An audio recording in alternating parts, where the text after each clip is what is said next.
Quand les potions deviennent magiques, liquidez vos mots. J'aimerais vous proposer 2 mises en situation. J'aimerais que vous questionniez à savoir quelle décision vous prendriez dans chacun des 2 cas. Alors, première mise en situation. Vous venez de rencontrer une femme que vous connaissez un petit peu. Cette femme-là est enceinte. Vous savez qu'elle a déjà 8 enfants. Parmi ces 8 enfants, il y en a 3 qui sont sourds, 2 qui sont aveugles et 1 qui est attardé mentalement. En plus, cette femme-là a la syphilis. Alors, honnêtement, j'aimerais ça que vous vous questionniez. Qu'est-ce que vous suggéreriez à cette dame-là? De garder l'enfant? De se faire avorter? Deuxième mise en situation. Aujourd'hui, c'est un grand jour. C'est la première fois de l'histoire qu'on décide d'élire un président mondial. Vous avez appris par hasard que c'est votre vote qui sera décisif. C'est lui qui va faire pencher la balance à savoir quel candidat deviendra notre nouveau président. Le premier candidat, on sait qu'il a été associé à multiples reprises à des politiciens véreux. On sait aussi qu'il consulte très régulièrement une astrologue. Il fume comme une cheminée.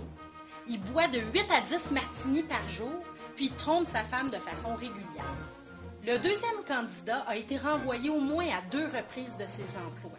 Il dort de façon très régulière jusqu'à peu près midi, 1h l'après-midi. Il a consommé à plusieurs reprises de l'opium. En plus, chaque soir, il boit 1/4 de bouteille de whisky. Le troisième candidat, lui, est un héros de guerre médaillé à de nombreuses reprises. Il est végétarien. Il boit de façon extrêmement modérée et jamais de sa vie il a trompé sa femme. Alors, je vous pose la question.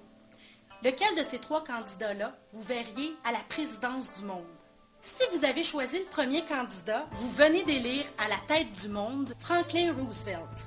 Si vous avez choisi plutôt le second candidat, c'est Sir Winston Churchill qui dirigera l'avenir de la Terre. Finalement, si votre choix s'est plutôt porté sur le troisième, c'est Adolf Hitler que vous avez choisi comme président mondial. C'est quoi la morale de cette petite histoire-là? C'est qu'il ne faut pas toujours se fier aux premières impressions. Alors, quand vous êtes confronté à une situation, ça vaut la peine parfois d'enquêter, puis de creuser un petit peu et de poser des questions. Puis à propos de la première anecdote, si jamais vous avez conseillé à la femme d'avorter, sachez que vous venez de tuer Beethoven.